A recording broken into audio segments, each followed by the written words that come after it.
घ्या मोदक लाडू तुम्हाला, त्या बुद्धी थोडी आम्हाला.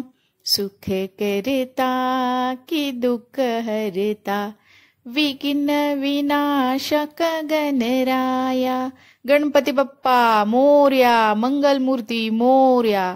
आज आपण घरच्या घरी 24 तास मऊ नरम राहणारे तांदळाच्या पिठाचे उकडीचे मोदक पाहणार आहोत. मोदक हा गणपती बाप्पाचा आवडता प्रसाद आहे, म्हणून आपण वेगवेगळ्या प्रकारे मोदक बनवत असतो. आज आपण उकडीचे मोदक बनवण्यासाठी महत्त्वाच्या टिप्स पाहूयात. उकडीचे मोदक करताना कोणता तांदूळ वापरावा? शक्यतो करून उकडीचे मोदक करताना नवीन तांदूळ वापरावा. नवीन तांदळामध्ये चिकटपणा जास्त असतो, त्यामुळे मोदकाच्या पिठाची उकड चांगली निघते. मोदकाच्या पिठासाठी आंबेमोहोर, बासमती आणि इंद्रायणी तांदूळ समप्रमाणात घ्यावा. फक्त बासमती तांदळाचे मोदक कडक होतात किंवा आंबेमोहोर आणि घरच्या भाताचा तांदूळ एकत्र करावा. तांदूळ हलक्या हाताने धुवावे. जास्त चोळून तांदूळ धुतल्याने त्याचा चिकटपणा कमी होतो, त्यामुळे मोदकाची उकड व्यवस्थित होत नाही. 15 ते 20 मिनिटे तांदूळ निथळण्यासाठी ठेवावा. नंतर तो सुती कपड्यावरती घरामध्येच सावलीमध्ये ठेवून तो सुकवून घ्यावा. तो उन्हामध्ये ठेवू नये.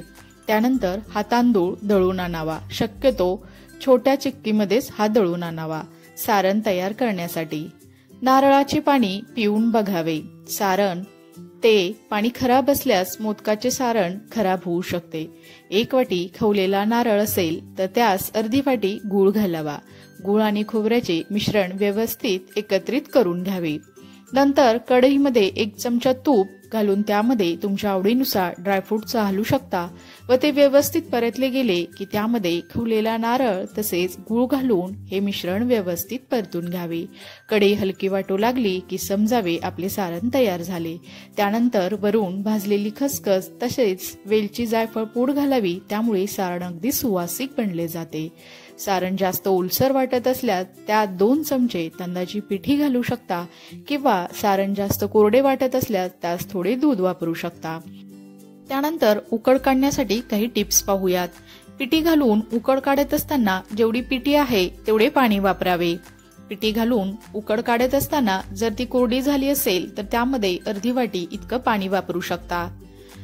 तसेच नवीन तांदळाला चिकटपणा जास्त असल्याने पाण्याचे प्रमाण मोजून घ्यावे. जुन्या तांदळाला जास्त पाणी लागू शकते.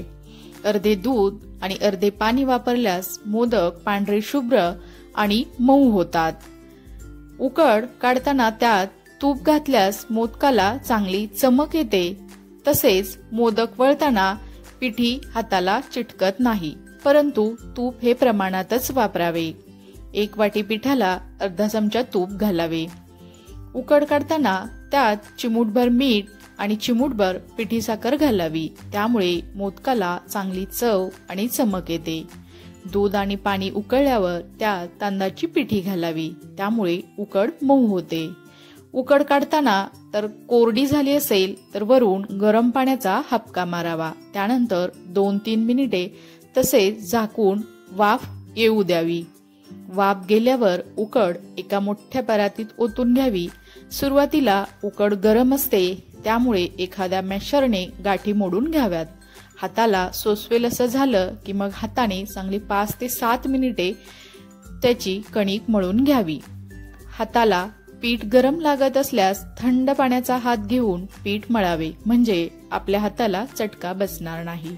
उकड तयार झाली की नाही हे बघण्यासाठी पिठाचा गोळा करून बघावा किंवा त्याची पारी बनवून बघा. पारी अजिबात चिरत नसल्यास उकड परफेक्ट तयार झाली असे समजावे.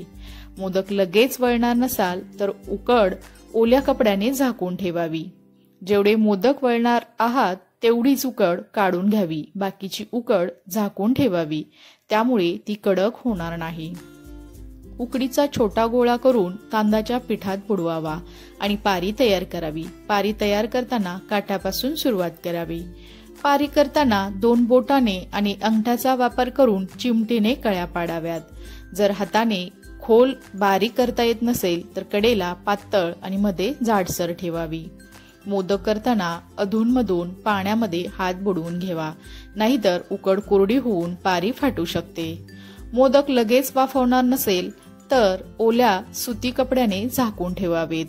मोदक वाफवताना चिकटू नयेत त्यासाठी चाळणीला तूप किंवा तेल लावून घ्यावे। तसेच मोदक एकमेकांना चिकटू नयेत म्हणून वाफवताना 2 मोदकामध्ये अंतर ठेवावे। मोदक पात्रातील पाणी उकळल्यानंतरच मोदकाची चाळणी त्यावर ठेवावी। तुम्हाला केशर आवडत असल्यास ते दुधात भिजवून मोदकावर लावावे, त्यामुळे छान असा कलर सुद्धा येतो। 15 मिनिटात मोदक व्यवस्थित शिजतात। मोदक शिजले का नाही हे पाहण्यासाठी ओला हात लावून पाहावे।